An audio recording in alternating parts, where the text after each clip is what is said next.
Alrighty, folks, welcome back to the Build It podcast. It's been a while. Today's episode is a bit self-indulgent as we focus on DKCU ourselves, looking back at an eventful 2024 and taking a peek at what's in store for 2025. You already know my co-host. He needs no introduction. John Hall, DKCU president, co-founder, and our fearless leader. Hi, John. Hello, Nick. Thanks for having me back for the. It's been absolutely. I couldn't really not have you back, John, because I can't be fucked doing this on my own, and it would just be me asking questions of my dog, which. Oh, good point. Anyway, so go on. No, you make a good point. Oh, yeah, I'll carry on with the introduction now. So yeah, John, as I said, John's here to dig into last season, look at what's ahead for the club in 2025, and talk a little bit of league stuff as well. We're recording this on the day when the Midwest Prem are announcing 3 new expansion clubs, I believe, none of whom are really interested to us because we did not get relegated last year. Hi, Steel City. But welcome to the Midwest Prem to our good friends out in Omaha, in Grand Rapids, and wherever the third one is that I haven't seen yet. Do you know where it is, John? You don't have to run intelligence. No, okay. Oh, it'll be public knowledge by the time I get around to editing this shit, but wherever it is, hi. We've got a plan of questions, but I don't really know that if we're going to touch them all. But to start things rolling, John, here we go. I'm in the wrong page, balls. There we go. John, now that the 2024 season is behind us, how would you summarise the overall performance of the men's and the women's teams? What your best fits and your lowlights? Yeah, on the field, I think I'll start with the women. They won the league, the IWSL league that we compete in. They won that for the second time. And they also were the Illinois State Cup champions for the second time in our 4 years with the women's program. You can't do much better than that. Extremely pleased. It'll haunt me forever that we were not able to advance to the finals of the USASA National Amateur Cup that we were able to host, and got knocked out in the regional semifinals of that competition. So that will haunt me, but 2 trophies, a lot of great memories, really pleased. On the men's side, I don't think we knew what we were getting into with 2 tiers in the Heartland Conference in the Midwest Premier League. Certainly a scrap there. Into the final couple weeks of the season to find out if we could stay up or if we would be making history as the first club relegated. Fortunately, we did not. We were able to stay up in the top tier. And I actually, in all, we finished 4th in the conference, which is our best ever finish technically. So if you kind of combine both tiers. So, honestly, it was a historic season for the women and for the men, and lots to look forward to. Yeah, it was pretty, I think we went into it a little bit trepidatious of what, certainly on the men's side, could befall us, given some of the power hitters in there. So kudos to PJ and all his staff and the players for getting us through, and commiserations to Sale City. He sent through good teeth. Just on the women's, what does growth look like for the women's team? Is this as big as we can get with the ladies, given the catchment area and the quote investment, basically, of people's time, or are there places we can go to look like to win the title and to win the state cup? Is that continuable? Yeah. So as a matter of fact, in a little bit of due diligence, each of the last couple of seasons we've looked into, do we need to take the women's program to a different league, sort of mirroring the men in a regional or national type of a competition? Do we need to expand? Certainly from an equality standpoint, the club has no issue doing that. So I did speak with Dan Carl, our women's coach and women's director of soccer now. I had a long chat with Dan just a month or so ago. We pursued a couple different options and looked at the X's and O's and the real, what is the cost? What is the travel? What is the schedule? All the things to see if a bigger league, or a different league, I should say, is a good fit. After evaluating 3 different options, none of them really struck Dan as something that our players and our roster, or something that we needed to do at this time. Again, a lot of the things that we decide in the boardroom or in the front office kind of is what's our mission, is to unite the community through soccer. We can do that in a rec league. We can do that in a regional league. doing the thing that's maybe the sexiest doesn't necessarily make us sustainable. So we evaluated it. I told him, I said, if you want to do it, we'll figure out the finances and make it happen. And Dan didn't feel it was the right time or the right situation for us. So I think we're going to stay where we are, at least for 25. Obviously, still want to pursue the, now that the Women's Amateur Cup is a thing, there's a third competition. And let's go get a damn treble and then evaluate it again next offseason. All right, I'm with you. I'm here for the journey. And on the men's side, the relegation, that was the first, obviously everyone listening knows it was the first time that we've had relegation in the league. How did it impact your thinking going into 2024 and coach PJ's? And then is it going to change going forward, the strategy for recruitment going forward? I don't think, obviously the goal was, top 3 finish was PJ's goal. He told me, he said, I'm not happy staying up. I'm happy in the top 3, with Bavs and Adria and House and Charney coming off of a league championship the year before. There was a lot of reasons. He failed, is what you're saying. But that's the kind of guy he is, and that's why, he's a part of our club. From his standpoint, it was about recruiting, again, the right people that would show up with commitment, show up to training. If you don't kind of fit into the culture, you don't stick around here.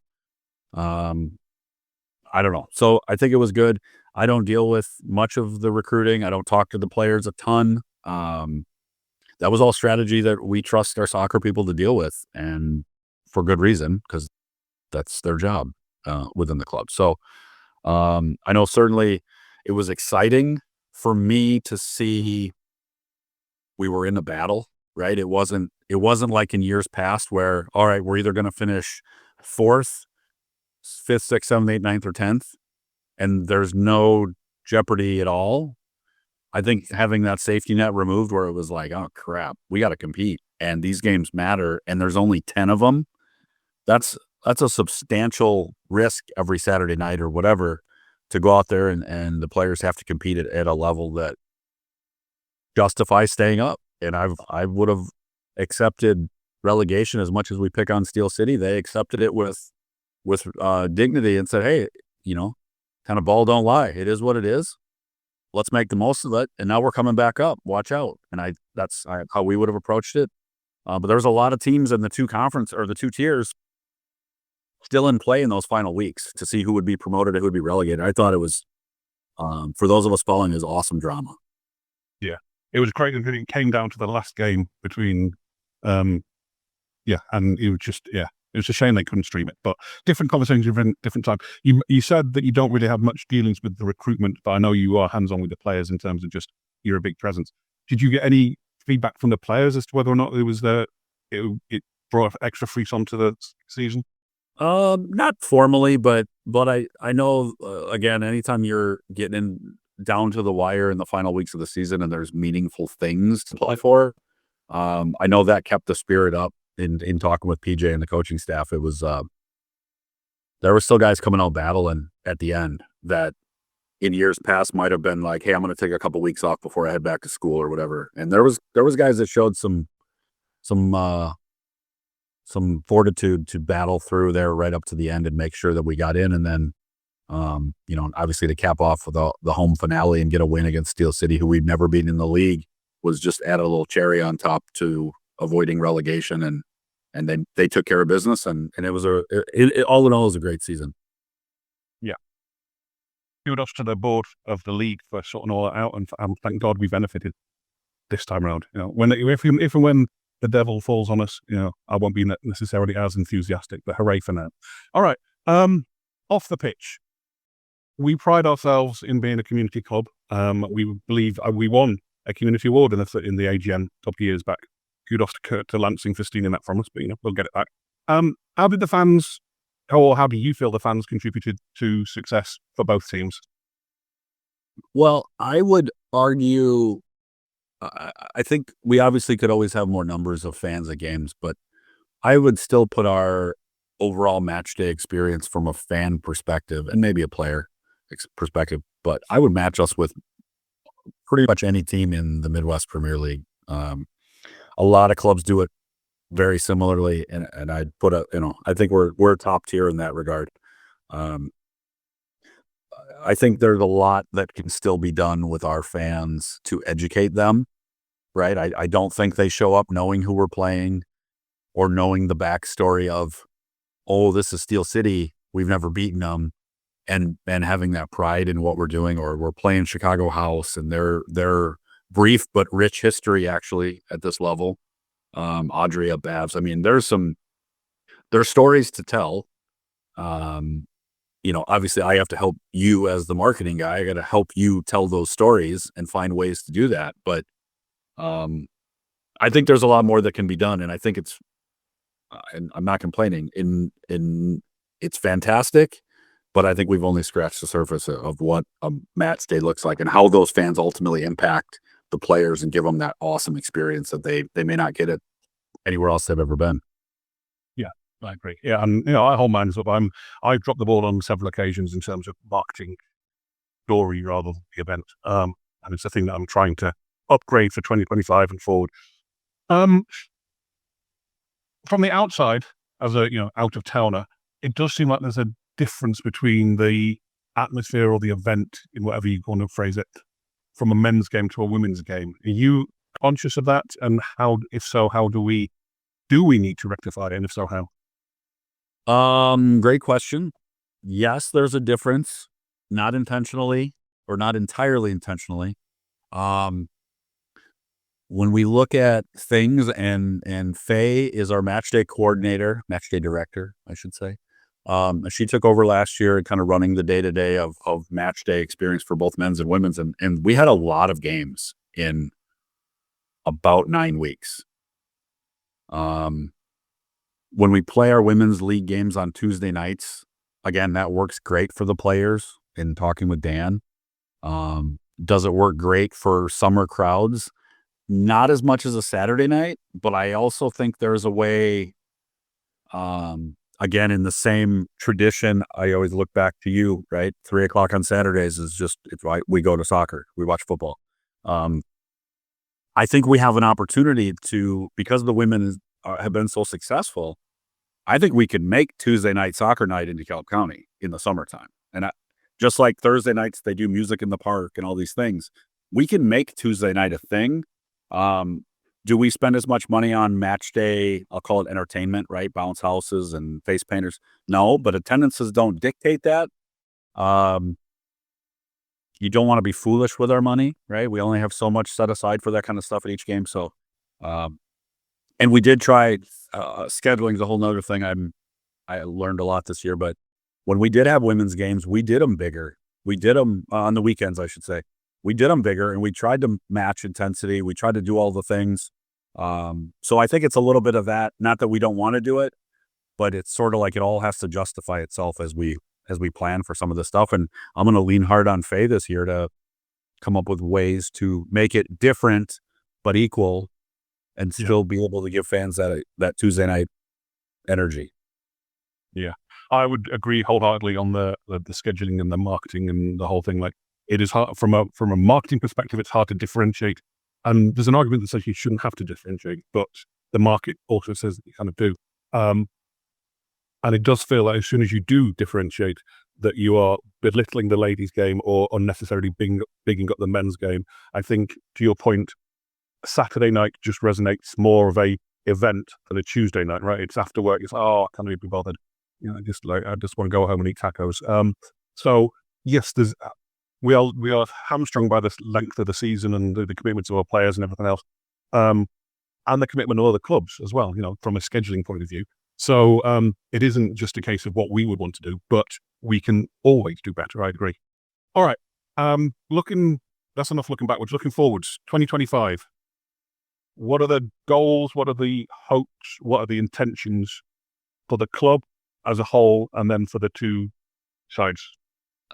I think for the club, this is an opportunity, as I've reflected over the last 60 or 90 days postseason. The best way I think I've explained it to you is I feel like we maybe plateaued a little bit. I didn't think we saw the kind of the rise in attendance and memberships and all the stuff.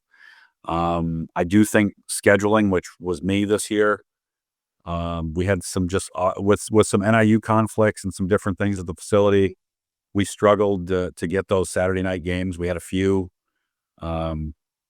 Weather, we had a kind of a crummy year again with weather forecasts where it was 80% chance of rain, nothing you can do about it.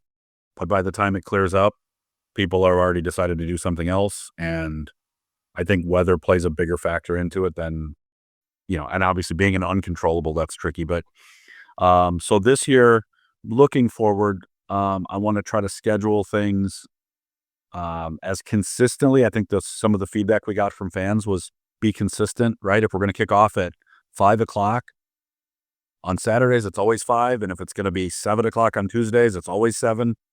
Not have it a 7:30 or a 3:30 or a 7:30, like really getting consistent with time so the fans can start to understand that. That's one thing I think we can control, that we can help. We can't do anything about some of the other things that they asked us about.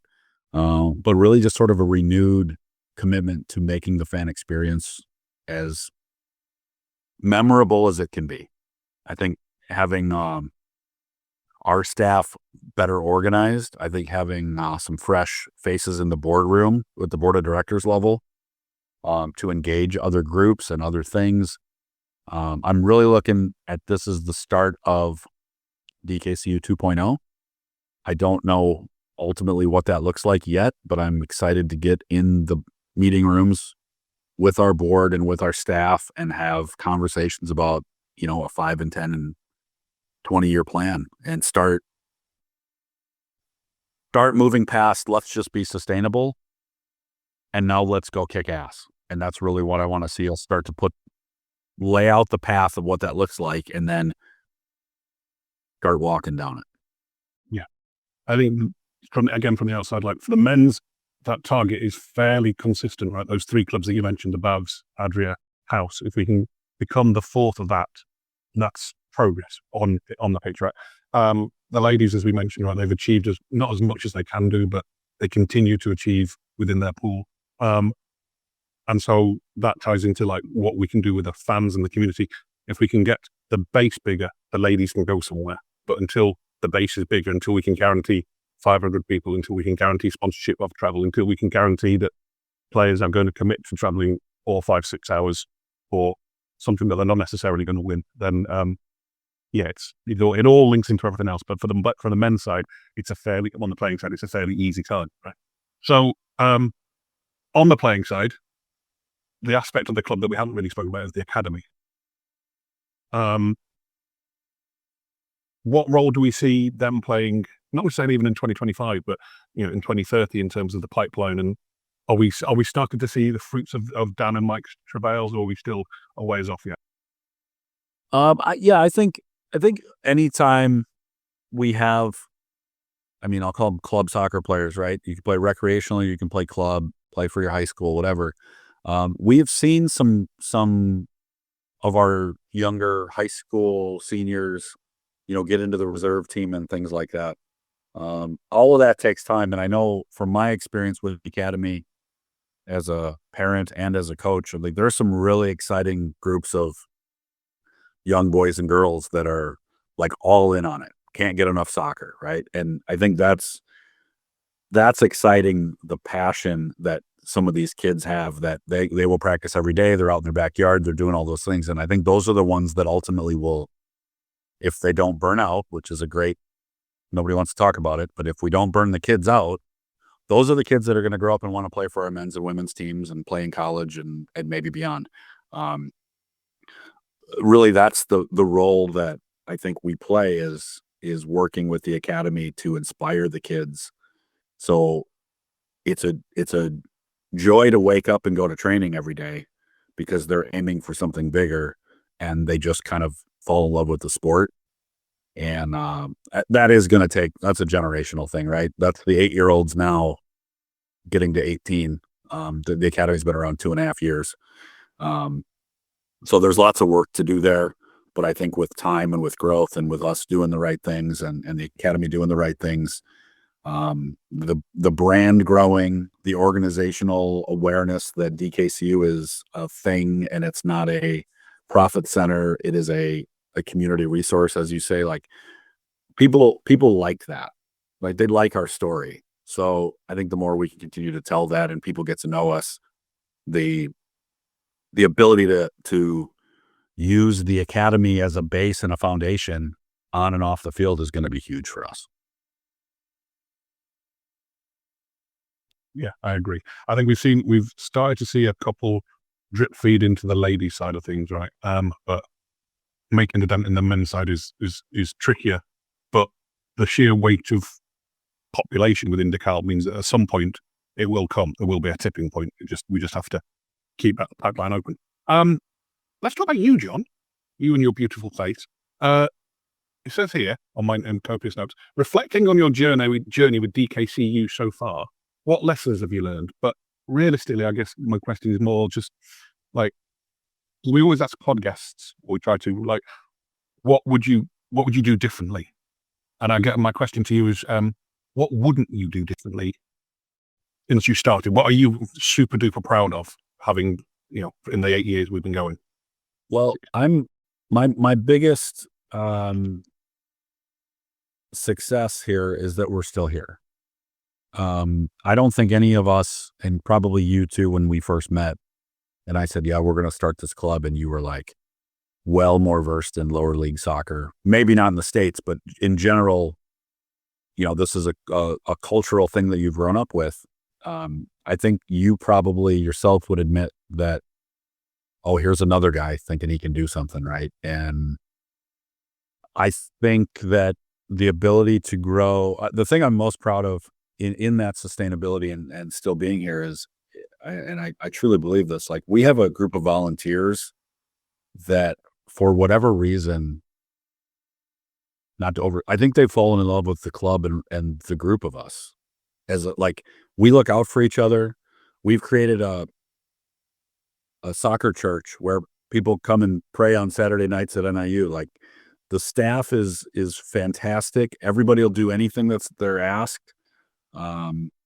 We've really grown a really cool thing, and we happen to do some soccer stuff too. That's also been really cool.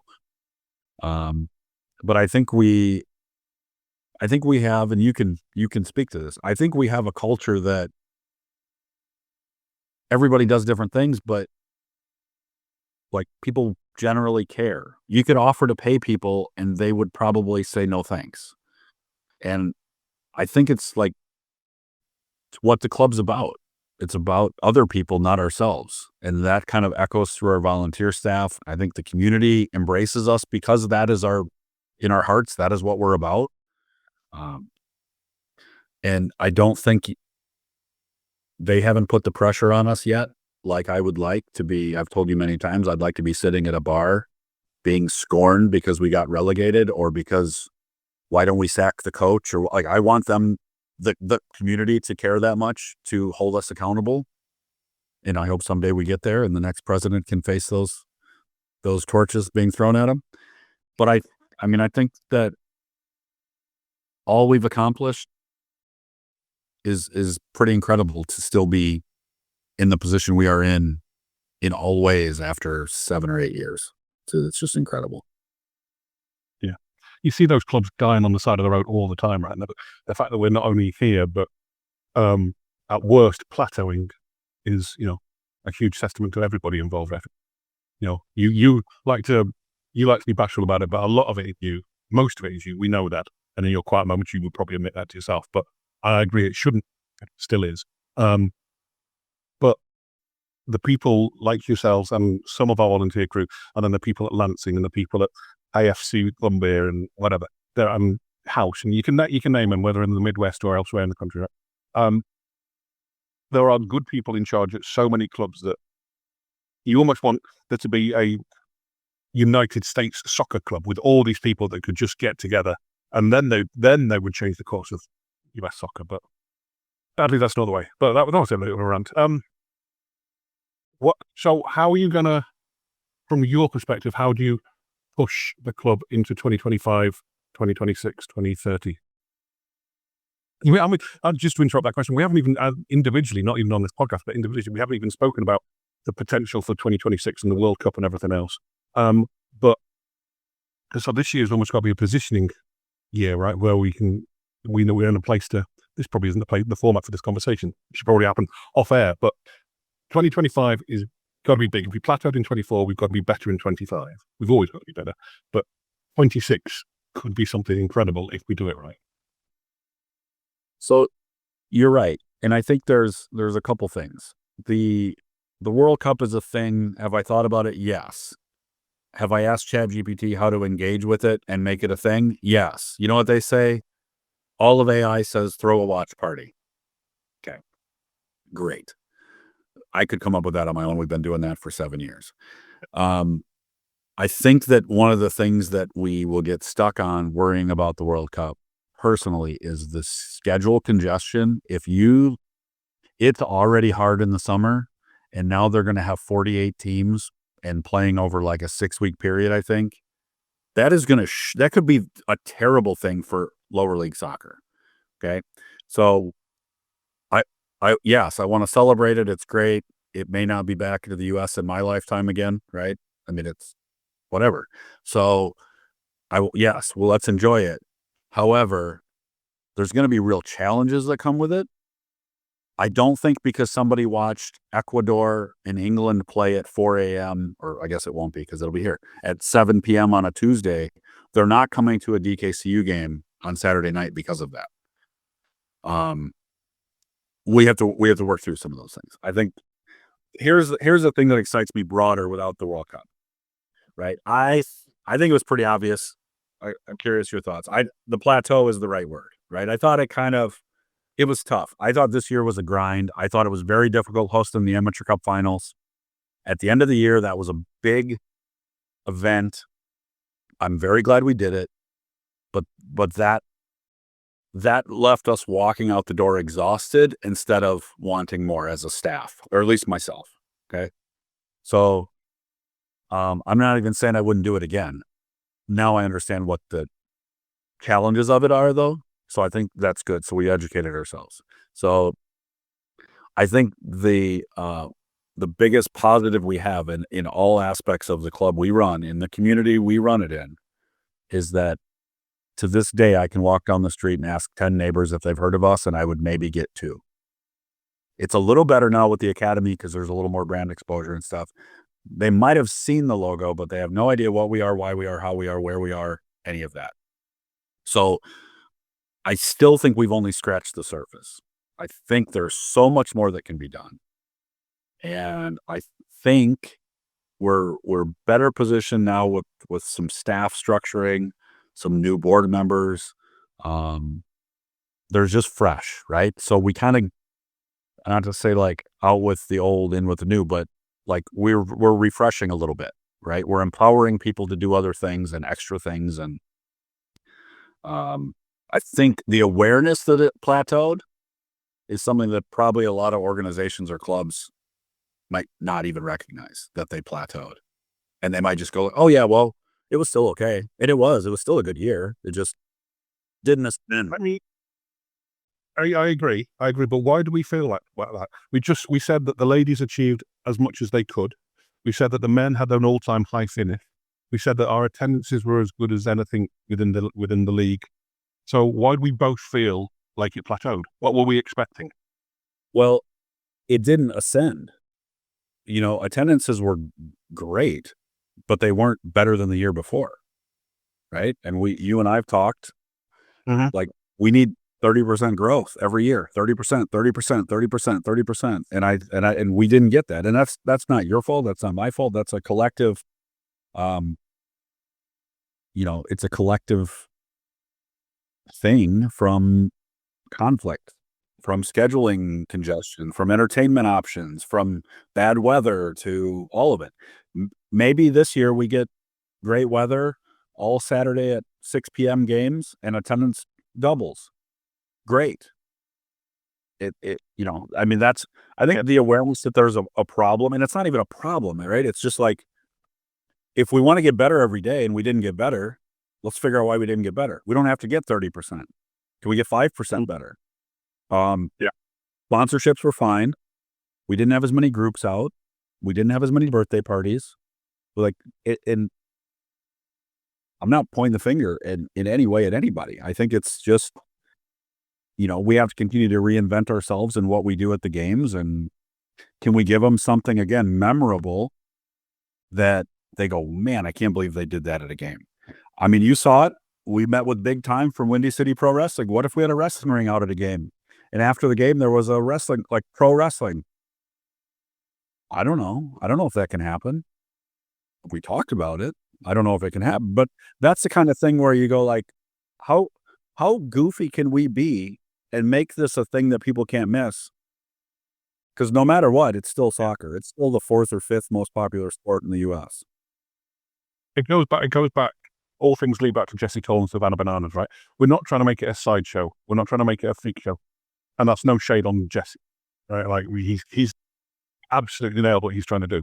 But for soccer at our level to survive, it's got to be more than 22 guys kicking a pig's bladder around. It's got to be, right? It's almost, the soccer doesn't have to be an afterthought, but neither you and I are playing for very good reasons. Neither you and I are coaching for very good reasons. None of the volunteer staff is involved in any way at, quote, 3 o'clock on a Saturday. So why the hell can't we put as much of a metaphorical sweat on as those guys do, right? It's, yeah, I get it. It just intrigues me as to why we both came out of it just like, oh, and yet by every metric apart from butts on seats, we met or exceeded. And, we kind of met butts on seats, but we're both like, oh. And is that's got to be a good thing, but no, it's good because we're holding ourselves to a high standard. But what did we do in 24 any different than we did in 23? Did we just run it back? 23 felt less chaotic purely from a marketing perspective, for sure. 23 was, in terms of the timings between the games, we didn't have the USSA thing to worry about, but realistically, there was a 3-week run up to that in terms of getting people agitated and it didn't impact marketing per se. I don't know. It just felt, I was away for 2 weeks. Maybe that was part of it from my perspective, but it just felt condensed and rushed. And if it felt like that to us, maybe it felt like that to the community. I don't know. But if we've got 10, 15 games in a 10-week period, which is what we have, 15, 20 tops, right? Men's, women's cup games. There's no reason we can't make them semi-spectacular. We just dropped the ball. No, we didn't even drop the ball. We didn't. So here, I just pulled it up because I think it's interesting. Our teams, men, women, all competitions, we played a total of 31 games. 31 games. Now, we didn't market them all. They were not all at home. But we played, let's say, 15 games at home in a 9-week period. Mm-hmm. For our volunteers, which includes you and I, to attend most of them, that's exhausting. In a summertime, it's just so compact. And then for you, I always use you as an example with marketing. You got to tell everybody in the world for 3 days that Saturday's game is the biggest game that's ever happened in DeKalb County. Yeah. And on Saturday night, you post a result. And by Sunday morning, you are telling everybody that Tuesday's women's game is the biggest game that's ever happened in DeKalb County. And then Wednesday, guess what? Thursday night, we have a state cup game. Tomorrow's game is the biggest game that's ever happened. And I think that just looking at it just from your role, right? One perspective in the club, it's overwhelming to think of, because it's not just typing it out. That's easy, right? It's the content, the graphics, the logos, the BS that I send you with zero warning that you didn't know you were going to have to schedule. The king we throw in, all the stuff. It is a ton to do it the way we do it. Now, could we scale back and say we're not going to do the men's reserve team? Yes, there's consequences to that. Could we scale back and say we're not going to do the state cups? It's just too much. Yes. there's potential consequences to that, right? We do the things we do for a number of reasons, and we do evaluate that. I did have a postseason meeting with the men's staff. I had a postseason meeting with the women's staff. Let's evaluate what works, what doesn't. I don't care if you throw it all out and say, I just want to play in a Sycamore Rec League. Let's have that conversation, right? So, back to your point, I think that the overall stress of, I hate to say it, MLS term, schedule congestion, I think it led to some exhaustion from us. So it was almost like happy it's done instead of leave us wanting more on July 29th. Yeah, I make you right. Because we've had end of seasons before, and I didn't feel as deflated after them as I did after this one. Weird, but yeah, I hadn't really thought about it in terms of what we achieved. I was only used to thought things about it in terms of how miserable I felt after it. But hey ho, look, we're going to wrap it up. So But Nick, it was a grind, and your grind doesn't start May 20th. Your grind starts now, because by the time this comes out, you'll probably have tryouts scheduled. You'll be posting about that. You'll be posting roster stuff as players sign. You'll be like, your job, and most of us, it's not a 3-month thing. So you do 9 months of stuff, and then you have a 3-month absolute freaking sprint where you're trying to meet everybody's demands, the league requirements, keep up with our staff, our own, like, make sure we're all good, make sure everybody's okay at home. You worry about the players, the coaches need stuff, dealing with the confirming thing. It's just so much administratively that I think this year it finally just caught up. Like, man, oh man, I need to give everybody some time off. And I gave you guys all the longest break in the history of DKCU. You're very welcome. You're the leader we deserve, John. Let's put it that way. All right.